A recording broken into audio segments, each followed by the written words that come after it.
Hello students, आज हम लोग आईएससी क्लास 11th मैथ्स का रिवाइज सिलेबस फॉर सेशन 24-25 ये डिस्कस करेंगे। इसमें कौन कौन से टॉपिक रिड्यूस्ड हैं, डिलीटेड हैं, इसका लिंक भी हमने डिस्क्रिप्शन बॉक्स में दे दिया है। काउंसिल ने अपने 4 अप्रैल के नोटिफिकेशन में क्लास 12th के इन 12 सब्जेक्ट का और 11th के इन 4 सब्जेक्ट का रिवाइज सिलेबस रिलीज कर दिया। तो यहां पे हम डिस्कस करेंगे क्लास 11th के मैथ्स के सब्जेक्ट का कि जो रिवीजन है उसमें क्या किया है। उसमें बेसिकली टॉपिक्स डिलीट किए गए, इवन चैप्टर ही डिलीट कर दिया गया है।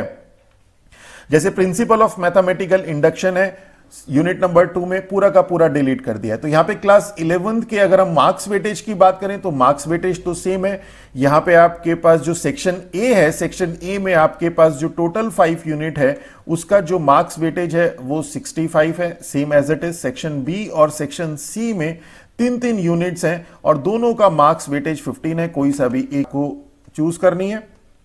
अब अगर हम लोग बात करें यहां पे कि इन यूनिट्स में, ये जो 5 यूनिट्स हैं, इनमें कौन कौन से चैप्टर हैं आपकी बुक्स में, तो यहां पे देखें तो unit number 1 sets and function में 3 चैप्टर हैं, सेट्स, रिलेशन एंड फंक्शन और ट्रिग्नोमेट्री।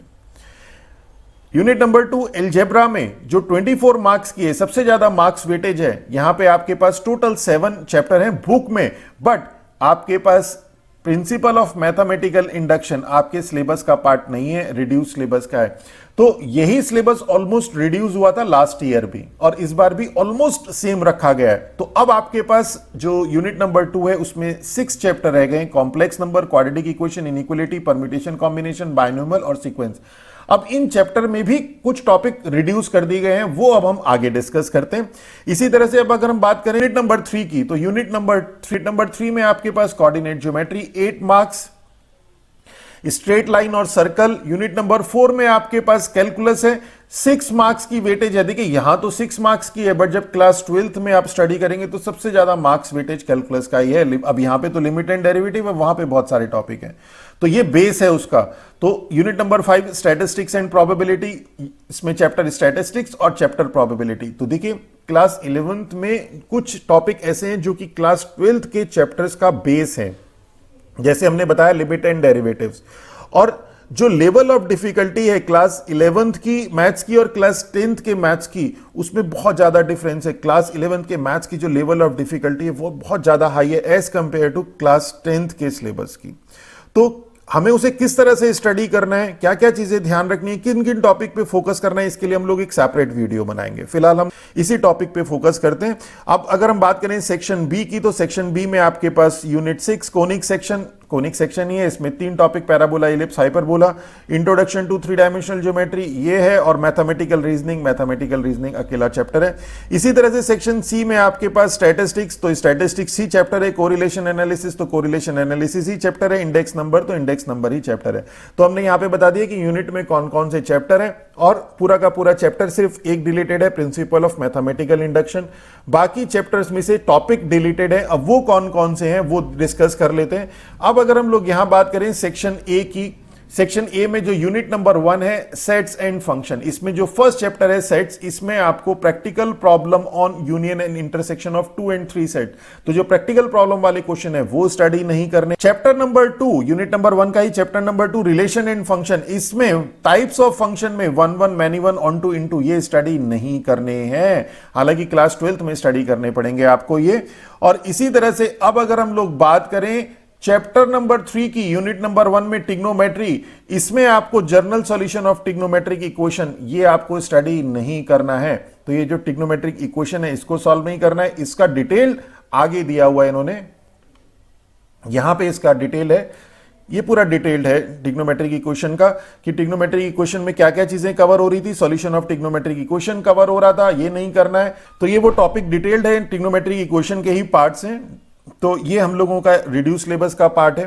तो अब अगर हम लोग बात करें यूनिट नंबर 2 अलजेब्रा की, तो यूनिट नंबर 2 अलजेब्रा में ये जो चैप्टर नंबर 1 है प्रिंसिपल ऑफ मैथमेटिकल इंडक्शन, ये तो पूरा का पूरा ही डिलीटेड है। और बात तो यूनिट नंबर 2 के सेकंड चैप्टर की बात करें कॉम्प्लेक्स नंबर की, तो यहां पे आपके पास locus questions on complex number और ट्रायंगल इनइक्वालिटीज ये रिड्यूस्ड है।